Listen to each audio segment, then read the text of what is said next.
When I wrote my book recently, I sat down. The first 3 words I put on paper were change equals opportunity. And I stepped back from it and I said, look at that acronym, CEO.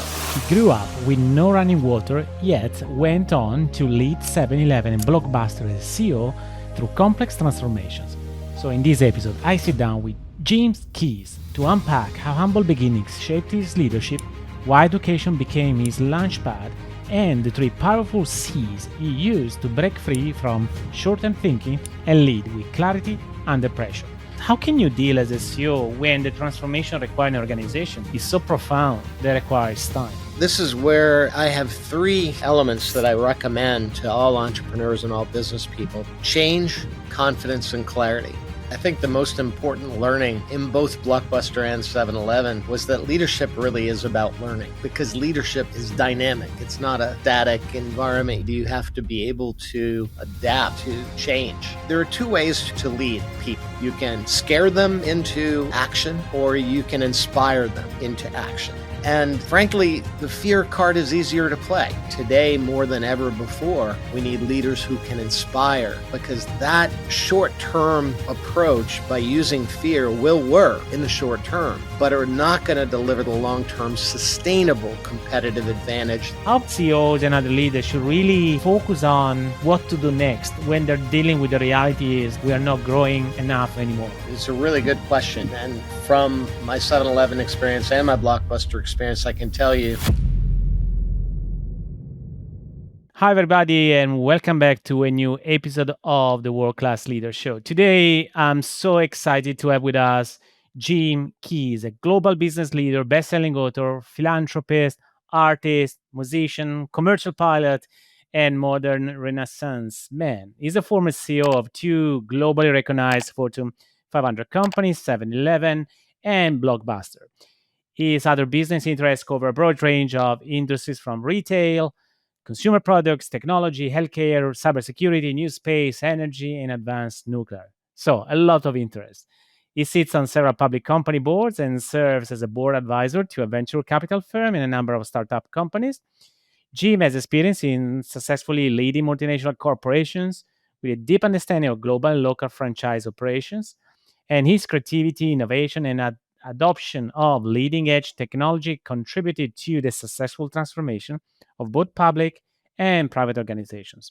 He's a seasoned executive known internationally for leading transformational change. Jim, welcome to the show. It's great to be with you. So, Jim, if I think about you and your story, you embody the American dream, rooted in hardship, master through learning, elevated by service. But you really started, and you say openly, in the media, you started with a very humble beginnings. So, is that true, Jim? Yeah, it's very true. I didn't realize as a child that I was poor, which is always kind of interesting. You think about people that are a bit underprivileged. I didn't see it.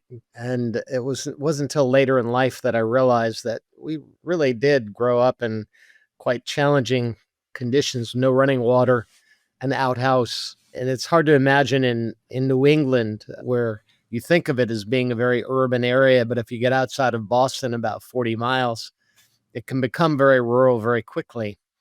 And so, yeah, I grew up in pretty challenging conditions, but the reason that I've been so committed recently to education is I saw education as that transformational tool that was able to really provide me with an ability to control my own destiny. Yeah. And it became a thing for you because then we'll come a little bit later in the conversation about your book and the power and the importance of education, for not only for yourself but also for future generations. But we'll come back to this, the importance of Sure. education, but let's walk through your story. I mean, along with any other experience, very critical experience, but you really led 2 important companies that I'm sure they signed or they provided some of the big opportunity for you to make an impact in organization. And 2 important companies, 7-Eleven and Blockbuster, and they have a really different experience. I mean, from outside, I can say, one experience being very different than the other. But if we start from 7-Eleven, I mean, the way how I Sure. feel from an observer, your experience in 7-Eleven, I would say, and please correct me if I'm wrong, but you really drove data led retail tech upgrade. So technology, data has been the major transformation for the success of 7-Eleven. And that optimized product assortments. I think it generated 10x shareholder value, but I might be wrong, but I'm sure that we're talking about big impact in terms of financial return. And then expanding global footprint to, again, might be wrong, maybe to over 35,000 stores. So, in other words, you led a massive frontline heavy business with a lot of change and transformation. Can you tell us a little bit more how that happened and how did your leadership really evolve across, this experience? What did you learn from the experience? I know there are a lot of CEOs out there or people there that have the ambitions to become a CEO and they will love to learn how to turn an organization into a performance driven organization. I think the most important learning in both Blockbuster and 7-Eleven was that leadership really is about learning because leadership is dynamic. It's not a static environment. You don't read a book and learn how to lead. You have to be able to No. adapt to change. And the only consistency in business is change. It is going to change is going to happen and it's going to create opportunities. And so at both 7-Eleven and Blockbuster, you'd be surprised. Well, on the surface, it doesn't seem like they were similar. Seems like very different businesses, very different circumstances. They were very much alike, if you think about it. 7-Eleven was all about convenience and access to foods and goods and gasoline and convenient items. Blockbuster was all about convenient access to media entertainment. Very similar business model at their core. And both companies experienced financial challenges.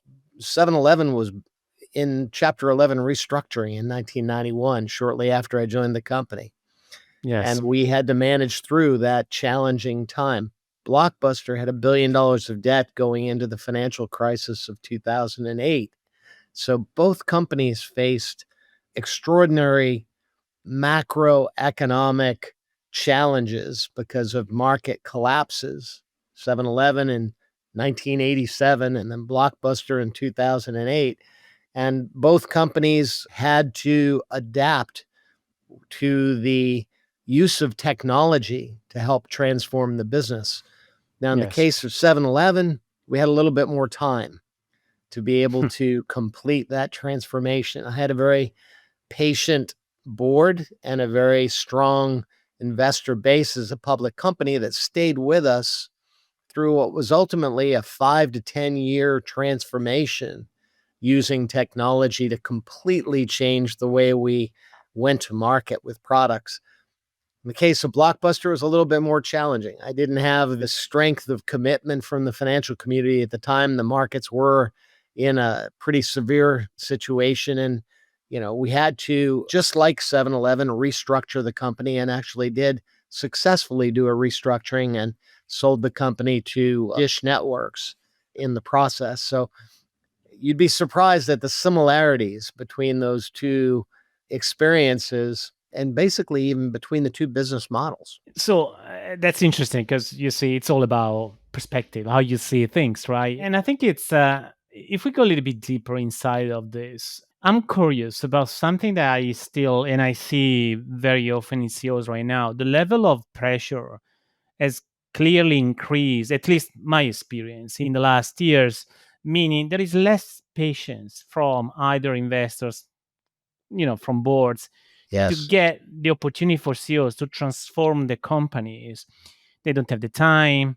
They want to get an immediate return, and they don't see, if they don't see something changing, clearly they start to get nervous. How can you deal as a CEO when the transformation required in an organization is so profound that requires time? This is where I have three elements that I recommend to all entrepreneurs and all business people: change, confidence, and clarity. And those three things I think are critical in addressing this pressure for short term results. First of all, change is inevitable, it's going to happen. you have to be proactive in managing change rather than reactive. And in order to be able to deal with change, you have to have confidence. And this is where that pressure for short term results can sink a company, because in order to stay the course with a long term strategy and a vision that may take 5 years to execute, you have to have the confidence to be able to stay the course and not cave to the pressures of short term results. And then the third element is clarity, because if you're not able to communicate clearly to your investor group, to your stakeholders, then they won't give you the time needed to be able to stay the course and compete. So, those three things, change, confidence, and clarity, I think are critically important, particularly in these times when change is happening so quickly and pressure for near term results is so great. It makes it even more essential for leaders to embrace those three elements. So, do you feel if the pressure still prevails from, your shareholders, is because one of these three C's potentially is missing? It is usually a result of one of those three C's missing that the pressure ends up causing companies to react in a negative way. And, I'll tell you why this is so important today. You think about one of the greatest changes in the last certainly 20 years is the evolution of China as an economic force in the global marketplace. And having done business in both Japan, where I first learned this perspective, and then in China, I understood very clearly that my business associates there versus a place like the United States or most Western countries, they have a very different time horizon. They're looking at the next 50 years. They're not looking at the next quarter. Yes, they're focusing on quarterly results. They're public companies. They have the same pressures to some extent, but they have the discipline to have a long term perspective. And I've learned a lot from my Asian counterparts about the ability to have a more effective long term strategy if you're not worried about the next quarter or the next year, and you are able to stay the course on building a long term solution. It's a far more effective way to do business.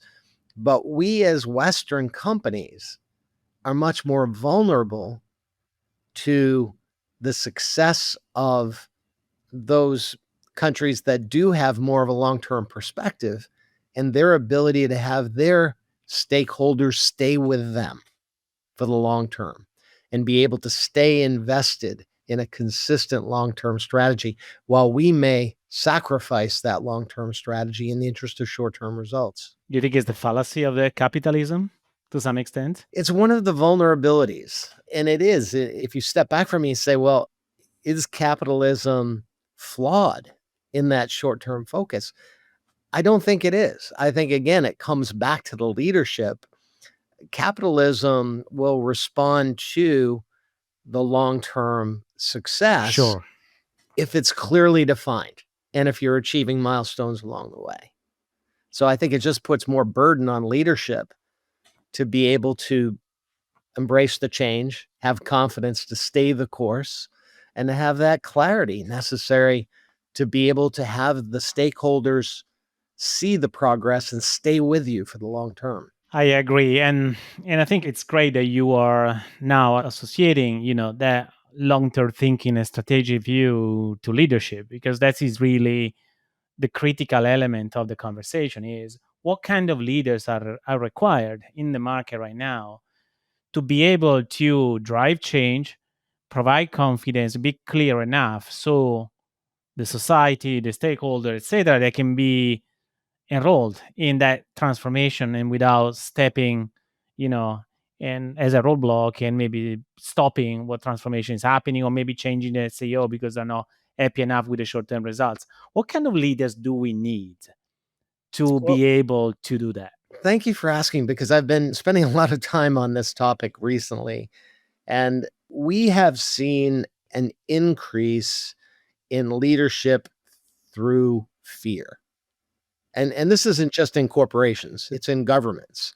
There are two ways to lead people. Obviously, you can scare them into action, or you can inspire them into action. And frankly, the fear card is easier to play. It's easy to get people worked up about all the bad things that could happen. And here's why you have to follow me. And here's why this plan will work better. Because if you don't do it, then they're going to come get you, or they're going to hurt you, or they're going to take your business, et cetera, et Yes. cetera. The inspirational route is harder. But in order to inspire, it has to be backed up with a solid strategy and a solid vision for the future. And so I think that today, more than ever before, we need leaders who can inspire, because that short term approach by using fear will work in the short term.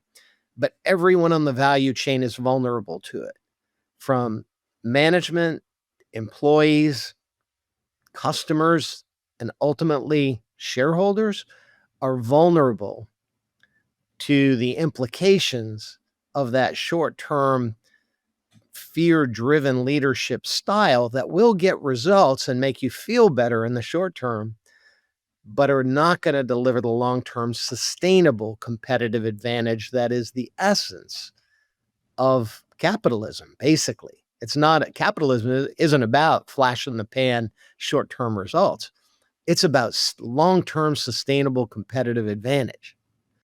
And that comes with inspirational leadership that can not only have the vision, but be able to articulate that vision and lead toward it. Yeah, and I like the 2 points that you're raising. And so, first of all, in terms of fear, I think what we know that is leading with fear. Essentially, what normally drives is just people feeling they are in the survival mode. And when people are in Right. survival because they are led or driven by fear, they can't really think big. They can't really think strategic. They can't really create or deliver something meaningful, and that will create survival for themselves first, because that's how human beings actually think and operate when they are working in fear.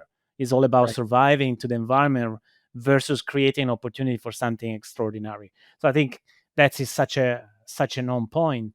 And the second point that you also raise in terms of being inspirational but rooting in what I call in the reality, meaning sometimes we feel like there are leaders, they're not unfortunately inspiring at all because they're living in fear, or they're inspiring with something that is not possible in routine reality. Employees, people, they don't feel like that is something possible. Now, I believe it to the impossible, but if it's grounded to the reality of the current scenario situation. And sometimes, to me, we have seen, at least even in the news, etc., leaders called visionary leaders, but have vision that are impossible to achieve for a number of reasons. So to me, these are is such a good balance of not being led by fear and not leading with fear, but also not leading with impossible vision to achieve, right? Exactly. And there's another vulnerability here that I see too often in the market today. In fact, a friend of mine wrote a book recently called Business is War. A guy Uh-huh. named JT Fox. Business is War. And I joked with him about it. I said, JT, business isn't war. I mean, it sells books. It's a good catchy marketing. It sells, definitely sells as a title. Yeah. Too often, I think business people get caught up in this trap of win lose, which is what war is all about. I win at your expense. I've found that the most effective leaders and the most effective companies with long term sustainable competitive advantage are those companies that understand win win relationships with their suppliers, with their customers, with their stakeholders, where we're all in this together and we're going to grow the pie. Not, I'm not going to, win at your expense. And that comes back to that style of leadership that a fear driven leadership model is: we're going to win because this is war and we're going to do it at any cost, maybe even your expense, as opposed to an inspirational style of leadership that says we can all grow together and we can Yes. increase the size of the pie and all of us make more money. It's a very different approach. Yeah, it's inclusive leadership and thinking as a whole versus as the part, which Exactly. really to me, Jim, requires strategic thinking and systems thinking in organizations. And I wouldn't say that is one of the best skills that we have right now in business, generally speaking, the ability to think systemically about the situation and knowing parts, which again, I think it's pretty much a function of leading with fear. Fear definitely drives survival, so drives thinking in part versus thinking in systems. So It that's to is. me is it's a great point. You know what one of the missing pieces I think is, and this is something that ironically I had to learn from my Japanese business partners, was the importance of critical thinking as it relates to business. And they reminded me of Edward Deming, who Uh went huh. to Yeah. Japan post World War II Yeah. and put a very simple business process in place that was kind of based on the scientific method. And my Japanese partners repeated it back to me more or less as plan, do, see. Something as simple as let's put a plan in place, let's take an action, let's actually do something with it, and then let's see the results, and then let's circle back and revisit our hypothesis, our original hypothesis, and modify it as necessary based on the results. And one of the things that I found that was almost embarrassing to admit is that, particularly as American businesses, we were really good at the plan. We were really good at the do. We were horrible at well, we may have even been good at the see in terms of analyzing the results. But then did we circle back and revisit the hypothesis and admit that we were wrong? Or have the courage to modify that plan and say, well, I'm now based on new information, I'm going to change my strategy in the following way. We were terrible at that part. So we would stay the course on a program that even wasn't working, even if we had data to support it, because we didn't want to look like we were waffling or changing our minds or whatever. And so that simple process of critical thinking, of plan, see, plan, do, see, Totally. and then revisit that plan, was really what built the quality cycles of Japan that we saw. And I find it too often lacking in so many companies, and could certainly drive more effective results if we had the courage to actually execute it, and the discipline. Probably in that case, it's probably less a question of courage, more a question of discipline to actually follow through on the measurement and then changing the hypothesis as necessary. I agree. And also, it requires a very high level of vulnerability. That is not necessarily one of the best virtues in some leaders, like. And I think it's a great segue to my next question because I have this question in my mind. If we go back a second to your experience in Blockbuster, it's an experience of, again, always from, an outside looking a perspective. There are so many people in this audience. They have maybe they're running companies. They are they reach the plateau, they are they've done what they needed to do, they grow maybe to a level of satisfaction to some extent, and maybe now they're not driving anymore, the next stage of growth for a reason or another. If I think of Blockbuster, of course, this idea of a legacy brand, it was winning, it was one of the biggest brand, but then it's it's the struggle to understand how the market was changing, all the dynamics, etc. Now, regardless what are the decisions that we made around that time, I'm interested, in your perspective in terms of when is the right time for leaders as a CEOs to start thinking, oh, that's maybe the time for pivot. That's the time to shift something. And to your point, in terms of be vulnerable, thinking strategic, thinking, is this something I'm missing right now? How CEOs and other leaders should really focus on what to do next when they're dealing with the reality is we are not growing enough or anymore. It's a really good question. And from my 7-Eleven experience and my Blockbuster experience, I can tell you it's constant. That is the role of the CEO. In fact, It when I is. wrote my book recently, I sat down. The first three words I put on paper were change equals opportunity. And I stepped back from it and I said, huh, look at that acronym, CEO. It is the role of the CEO. to be able to see change coming, or even better, to be able to make change happen, Yes. to stimulate that change. So that proactive behavior is essential. Now, let's talk about Blockbuster for a second, because in Blockbuster is a case study in change. And yet, it's not what you think. So the perception of Blockbuster is one dimensional. Most people believe that Blockbuster didn't keep up with change. Quite untrue. Blockbuster, as early as the year 2000, had a deal with Enron, of all people, of all companies, Yeah. because Enron had Yeah. acquired more bandwidth, more spectrum than anyone in the world. So they were best positioned to be able to lead in streaming. Well, Blockbuster had the content, Enron had the spectrum, had the bandwidth. So the two came together and envisioned a leading edge, cutting edge streaming platform for movies. And this goes all the way back to 2000. This is around the time that Netflix first started doing DVDs by mail, not streaming at all. And I'm sure it's been inspired by that. Netflix has been definitely inspired by what you just said. Well, exactly, exactly. And so the idea that Blockbuster was late is quite false. They were actually quite early.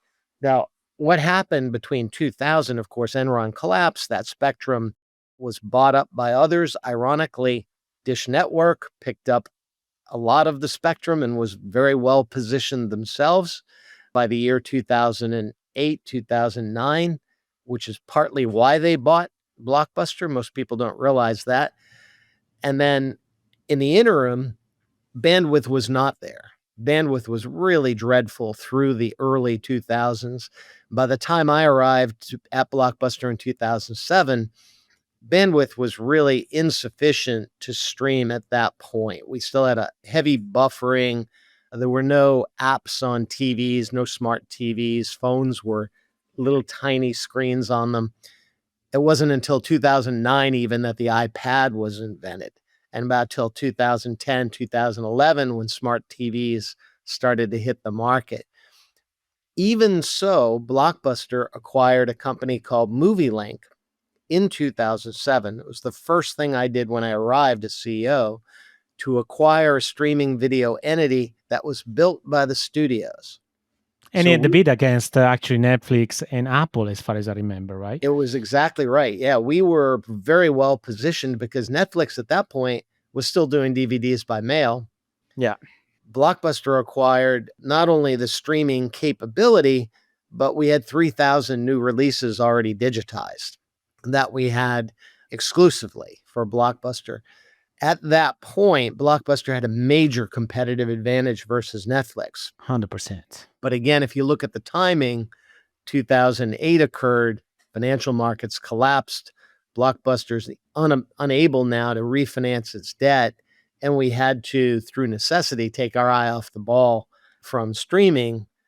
And the timing wasn't there yet for streaming anyway, but we were required to take our eye off the ball to refinance the debt, fix the balance sheet, take it through a restructuring, and ultimately Dish stepped up to take the ball the rest of the way over the goal line.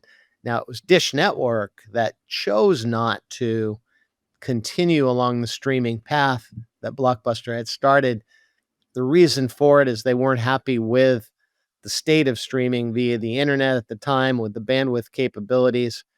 They still owned a lot of spectrum. They had a vision for ultimately a mobility play, and you never know. They one day may become the aggregator, may they still own the Blockbuster brand, who knows? But they didn't believe that the quality of streaming at the time was sufficient for the Blockbuster brand, so they chose not to proceed.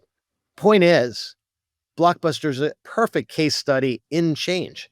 It has all of the elements that a CEO needs to learn: managing cash, shareholder communications, supplier communications, technology, adaptation, competition, et cetera, et cetera. It's just external circumstances that have essentially they have written history. Because based on what you say, right now we could have without that condition in place, the financial crisis and what you said in terms of bandwidth, etc. Right now we could have really spoken about completely different story for the future of media, for the future of streaming. It's incredible how, maybe the question is, but that's not to, maybe as a reflection, do you feel like there was something that could have done differently to deal with the circumstances that were happening at that time? Or you feel like when the time is not right, there is no right, the time is not right. That's it. No, of course, we all have decisions that we wish we could have back. Now that hindsight is 2020, there were many decisions. When I first arrived at Blockbuster, the intention was to take the company private. Right, Understanding the difficulty of business transformation under the glare of a public company and quarterly reporting, I knew that it would be easier to take this transition to digital in a private environment. We would have right. refinanced all of the debt in 2007. When we did that, we would have had very little impact from the financial crisis because we would have just refinanced our debt. And as a result, I think the history could have been very different. Would have, could have. That was Well, that.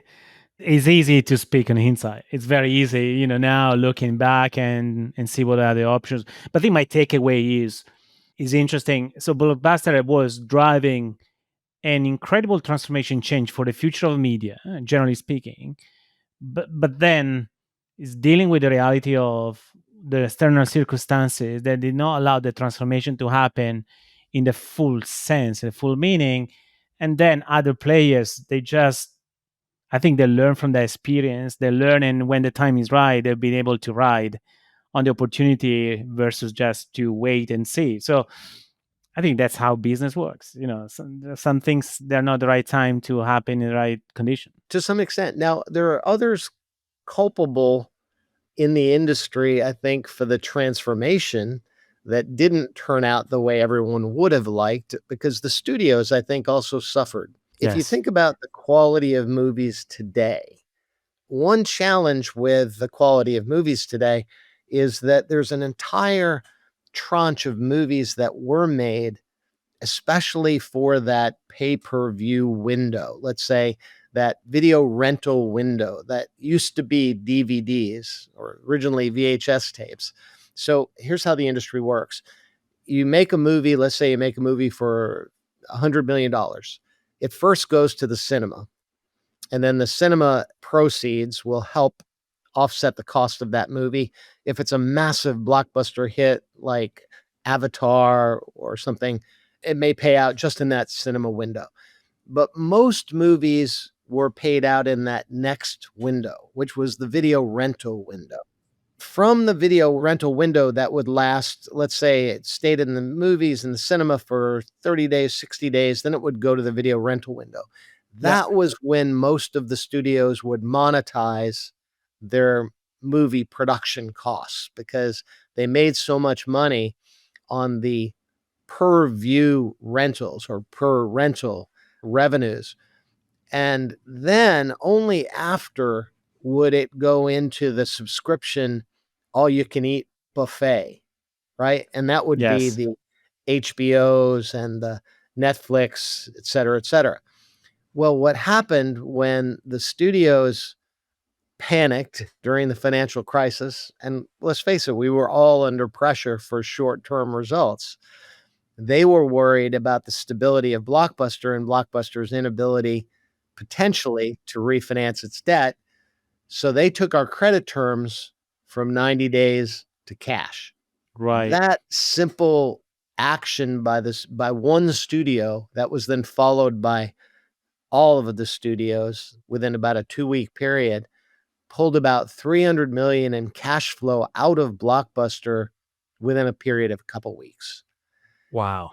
And that unfortunately collapsed the basically killed the cash cow for the movie studios because there wasn't anyone else to pick up that Of slack. course. And most of the streaming business then went to subscription instead of Gotcha. pay per view, which would have been the Blockbuster model, would have been a pay per view window, just like the video rental window. It would have been much more lucrative for the studios. And I think even for the consumer, I think we would have, and this is just my opinion, I think we would have had better quality mainstream movies versus what we have today, which is massive blockbuster hits or Yeah. Average or even less. Yeah. yeah, yeah. It's such a great observation, and I would agree with you. Clearly, from a consumer standpoint, I can definitely see that. Well, Jim, thank you for sharing, the details of that, because I think it's useful to understand the context of your experience. So, if we move away a little bit from your past experience and start thinking more in terms of the future, your legacy, you said it before, the importance of education for you. And, you've wrote a book called Education is Freedom. I did. And in the book, but also I know that you do, there you go. Great. Thank you. For those people that are watching, on YouTube, Jim just show us, the cover of his book. Again, it's Education is Freedom. It's not just the book. You speak, often about that. Is it important? You said at the beginning, and you talk about education as the ultimate equalizer. How does this value influence, your leadership decision, especially when it comes for, to developing people and organizations? So why is that important? I mean, we all know the importance of education, but what's your unique perspective about education? I think the idea that change drives virtually every business decision and change drives our personal lives, if you think about it. And humans, we're very vulnerable as humans to reverting to that fear that comes from what we don't know. It's natural. And we do it to protect ourselves. And it comes from a portion of our brain called the amygdala that saved us from being eaten when we had natural predators. And we have that fight or flight natural reaction. Well, the only antidote to that behavior that I call our caveman brain kicking in, the only antidote to fear is to replace ignorance with knowledge, because we only fear what we don't know. The more Right. we can learn, the less we have to fear. It really is as simple as that. When you're a kid and you're scared of the dark, you turn on the light and you go, "Oh, I feel so silly. There's not a monster in the room. I don't have to be afraid." Well, to me, that's what knowledge represents. It represents that individual ability that each of us have to overcome fear of anything by learning. Applies to business, applies to a personal life, it applies to society. Collectively, we have that same responsibility. And one thing is missing on corporations when it comes to education, right? So I think there is, to me at least, my experience, in walking, in so many different corridors and organizations, is education is unfortunately still perceived like training in that sense, right? You bring something to the employees, you expect that they learn, and then they, leave whatever they're doing, and then they know exactly what to do next. But the reality, it doesn't really work in that way. Meaning, a lot of all the training industry to me is a big failing industry in terms of being able to provide the level of education to the extent that people can really apply what they learn and drive something meaningful, hopefully extraordinary for the organizations. What do you think is really missing, in your perspective? I mean, you work a lot now, with the younger, generations, working organizations. Why do you think that is not happening? It's a similar process if you think about our public education system. It was all built for very practical, functional purposes. We needed workers during the industrial age for the factories. So we created a standardized process to mass produce an educated workforce, right? And so everything was standardized. The way we learned to read, the way we learned math, process itself, the bell curve, if you will, was all standardized. And yet the reality is that each of us learn differently, and that this process of learning isn't a one time stamp it out, go through 12 grades and four grades of 4 years Yeah, of college, and now you're done. But that's the way many of us look at it. And then so companies adopt that same approach when they're absolutely. training. They're training for a task as opposed to taking the perspective that Business is all about change. And if change is all about learning, then employees ought to be encouraged to keep that learning process going literally throughout their career, not by going to a training program or a class, but by integrating a learning culture. Some companies are better than others. I recall PepsiCo being really committed to helping their people evolve in not just a training program, but in a career long training exercise that would Yeah. encourage development of strong leaders. So I agree. That's exactly, I think, the why many organizations they haven't really learned how to educate their own people. I think is the legacy from public education, but generally speaking, from the education that comes from schools, generally speaking. And I think is also, I don't feel like organizations at the moment and leaders they're really thinking how they can transform the organization into a learning organization. They don't really learn. And unfortunately, what you shared at the beginning of this conversation in terms of the short termism, that doesn't really help on creating a really learning organization. Because when you're so much oriented to the short term results, learning becomes always a nice to have. It's kind of a last thing that comes to play because you're much more concerned about driving performance results, in a short period of time. I think I'm glad that you're bringing this up into organizations, into your conversation, so people really can focus on that. And that lead me to the final question I have for you, Jim. Now you are in the time of your career, your life that is going to be more like giving back and thinking about legacy, what you can leave to other generation. And we just quickly touch on it. What's your legacy, Jim? I mean, what you really would like to see in future organizations, in future generations, in people? We mentioned critical thinking, we mentioned long-term strategy, but what else you would like to see in people and you are really committed to provide as your own legacy? I've got certainly short-term things that I still want to do. I still get in very involved with different business opportunities, but long term, my what I hope my legacy will be is to create this awareness, and this is globally, that ultimately knowledge is the antidote to almost every issue that society faces today. And I can take this from a very micro level that one on one, if you've got problems in your life, there's so many of those problems that can be cured with your commitment to learning and overcoming the fear that is Absolutely. triggering many of those problems. I can take it to a business and say, so many businesses suffer and die because of the inertia that gets created from fear and indecisive leadership, where the antidote to that is to create that learning culture where people aren't afraid of change. They aren't afraid of competition. They're able to adapt very quickly and embrace new ideas. Then I can take it to society. And if you look at the future of the human race, so many of the problems that we still suffer with today are caused by one society being afraid that another is going to take something from them, do something to them, hurt them in some fashion.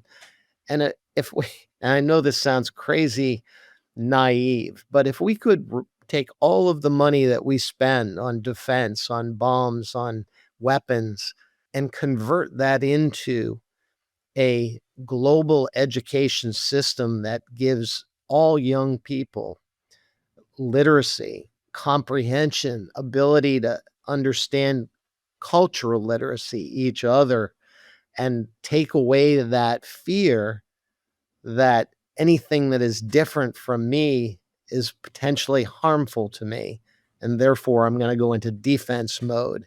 If we could truly make a commitment worldwide to teaching everyone up to a certain level, I think we could solve so many of the problems that we have in society today. Ah, it's just music from my ears, and hopefully, it's music for many people that are listening to this episode. And on that, I think we should also, I know maybe it look like a small thing, but we should really stop using metaphor, you know, that really connect to words and connect to that. I mean, even without planning and thinking to do. You mentioned the book, Business is War.